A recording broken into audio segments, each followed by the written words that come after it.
टमाटर प्याज 70 रुपए किलो बिक रहे हैं। गोभी जो कि मन से खाता भी नहीं वो 100 रुपए में। दूध के प्राइजेस हर कुछ महीने में बढ़ते जा रहे हैं और फ्रूट्स तो लग्जरी होते जा रहे हैं। इस साल की फूड इन्फ्लेशन 11% को टच कर चुका है। Food inflation pressures are likely to linger in Q3 of the current financial year and start easing only from the Q4 of the current financial year. हमारे देश में जितनी तेजी से महंगाई बढ़ रही है, सैलरी उसकी आधे से भी नहीं बढ़ रही है। हर सैलरीड आदमी की ये हालत हो चुकी है कि सैलरी उसकी कब आती है और कब चली जाती है उसको भी पता नहीं चलता।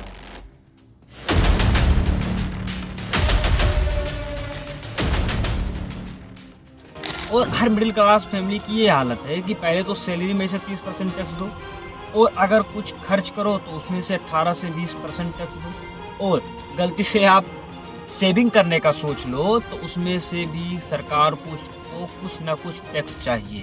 बच्चे के दूध पे टैक्स लगाते हो, आटा दाल चावल पे टैक्स लगाते हो, हिंदुस्तान के गरीब आदमी का खून चूसने का काम करते हो। यह सरकार किसके लिए? बदले में हमें क्या मिलता है? हमारे शहर जो गैस चैम्बर बन चुके हैं।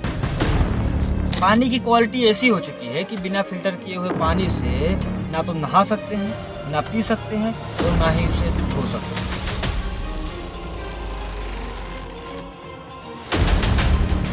आज अगर आप सस्ती से सस्ती गाड़ी खरीदने जाएंगे अल्टो सीएनजी वाली तो उसका दाम भी 6.5 लाख रुपए हो चुका है, जिसमें से आपको सरकार को 30% टैक्स देना पड़ता है और रोड पर लेकर आओ तो उसमें से भी आपको टोल टैक्स देना पड़ेगा। पेट्रोल अपनी सेंचुरी पूरा कर चुका है, रुपया उसी लाइन में लगा हुआ है। रियल एस्टेट के प्राइजेस इतने हाईएस्ट हो चुके हैं कि एक मिडिल क्लास फैमिली घर खरीदने का तो छोड़ो, घर के बारे में सोच भी नहीं सकता। इसलिए मुझे लग रहा है the great middle class is dying. तो इसकी अर्थ उठाते हुए चलो बात करते हैं थोड़ा डिटेल।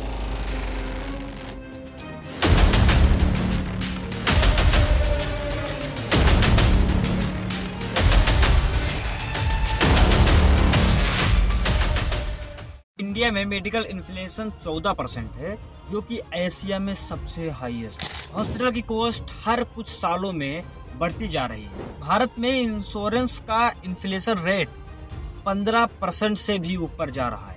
अपनी ओवरऑल इन्फ्लेशन रेट 6.2% है, जो कि आरबीआई वाली 4 से 6% वाली लिमिट को रीच कर चुका है। फूड, खाना, जो गरीब से लेकर अमीर आदमी को सबकी जरूरत होती है। अपनी ओवरऑल इन्फ्लेशन रेट 6.2% है, लेकिन वहीं फूड इन्फ्लेशन 11% तक पहुंच चुका है। सबसे मुसीबत वाली बात यह है कि एक साल के अंदर सब्जियों का रेट 42% से भी ऊपर जा चुका है। खाना बनाने वाले जो ऑयल होते हैं उसका 70% हम बाहर से इंपोर्ट करते हैं और भारत में सेकंड लार्जेस्ट इंपोर्ट करने वाला स्टेट है महाराष्ट्र।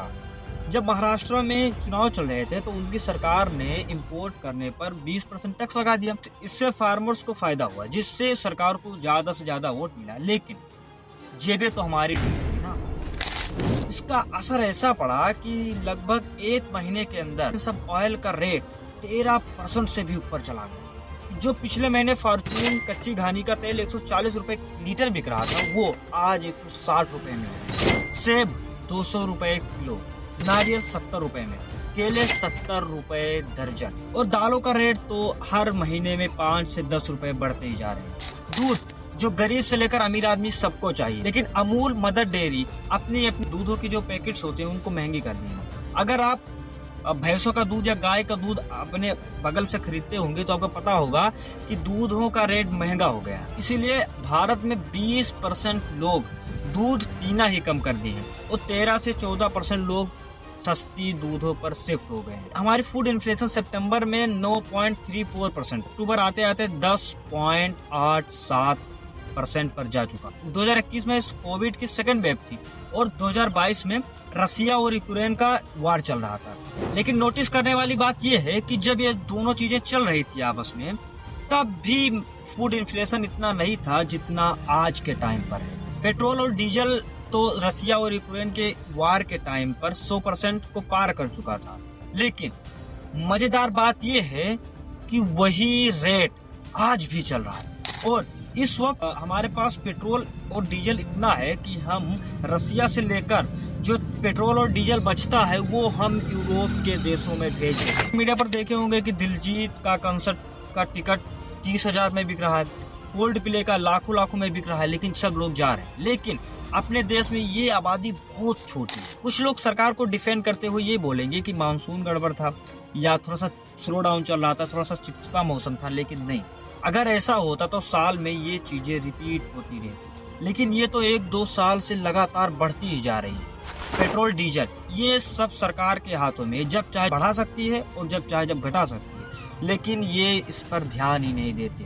कुछ इकोनॉमिस्ट तो ये भी कह रहे हैं कि अगर ये 1-2 क्वार्टर्स तक चलता रहा इतना बड़ा स्लो डाउन, तो इसे हमें सीरियसली लेना पड़ेगा। एक रिपोर्ट के अकॉर्डिंग अपने इंडिया में लोअर क्लास तो मिडिल क्लास में जा रहे हैं, लेकिन मिडिल क्लास अपर क्लास में नहीं जा पा रहे। और ऐसा क्यों लेना है कि फूड इन्फ्लेशन की वजह से इतना सारा महंगाई बढ़ चुका? नहीं, इसका सबसे बड़ा फैक्टर है टैक्स। सरकार ने टैक्स को सिंप्लीफाई करने के लिए एक शब्द इंट्रोड्यूस किया था, आपको पता होगा, जीएसटी। बड़े बड़े शहरों में इतना सारा प्रदूषण बढ़ रहा है, जहरीली हवाएं बढ़ रही हैं, तो एयर प्यूरिफाई पर भी भारत ने 18% जीएसटी लगा दिया है। तो इंश्योरेंस पर भी 18% का जीएसटी लगा दिया, और एसी को एक लग्जरी आइटम मानते हुए 28% जीएसटी यहाँ पर भी लगा दिया।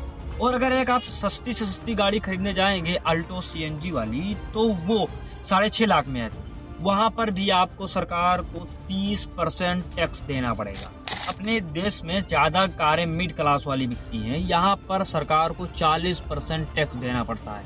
ये सबसे मेजर कारण है कि आजकल कारें बहुत कम बिक रही हैं। और अगर आप गलती से सेविंग करना चाहते हैं तो उसमें से भी सरकार को कुछ ना कुछ हिस्सा चाहिए। यानी अगर आप म्यूचुअल फंड्स, स्टॉक मार्केट्स और रियल एस्टेट को बेचना चाहेंगे तो लॉन्ग टर्म वाला आपका 12.5% टैक्स देना पड़ेगा और शॉर्ट टर्म का 20% टैक्स देना पड़ेगा। और अगर आपने एफडी कराई है और उसका इंटरेस्ट 40,000 से ऊपर हो गया है तो उसमें से भी 10% टीडीएस देना पड़ेगा सरकार को। इतनी आधी इनकम तो आप सरकार को दे देती है। यानी निष्कर्ष ये निकलता है कि 6 महीने तो आप अपने घर के लिए काम करते हैं, लेकिन अगले 6 महीने आप सरकार के खजाने को भरने के लिए काम करते हैं। भारत में महंगाई इतनी बढ़ चुकी है कि लोग गोवा घूमने की बजाय थाईलैंड, बाकू और वियतनाम जा रहे हैं, क्योंकि जितने में आप गोवा में खर्चा करके लौट आएंगे उतने में तो एक इंटरनेशनल ट्रिप हो जाती है। गोवा के कंपैरिजन में वहाँ पर होटल भी सस्ते मिलते हैं और क्लीन बीचेस भी वहाँ पर मिलती है। रियल एस्टेट के प्राइजेस तो इतने हाई हो चुके हैं कि एक आम आदमी घर को खरीदने का सोच भी नहीं सकता है। भारत में जीएसटी रेट दुनिया में सबसे ज्यादा है। मिडिल क्लास को तो पॉलिटिकल पार्टीज मंदिर और मस्जिद का लॉलीपॉप पकड़ा देती हैं, जिससे वो रियल इशू पर बात ही न कर सके, और लोअर क्लास को फ्री बेस की लालच में फंसाया जाता है। सरकार कॉर्पोरेट टैक्स को तो कम कर देती, जिससे बड़े बड़े बिजनेसमैनों को तो बहुत बड़ा फायदा मिलता है, लेकिन जो वहाँ पर सरकार को नुकसान होता है उसका भुगतान करने के लिए हमारे जैसे टैक्स पेयर को पकड़ा जाता है। और जब तक मिडिल क्लास पॉलिटिकल पार्टीज की पकड़ाई हुई लॉलीपॉप को एंजॉय करती रहेगी, तब तक ऐसे ही हालत चलता रहेगा हमारे भारत।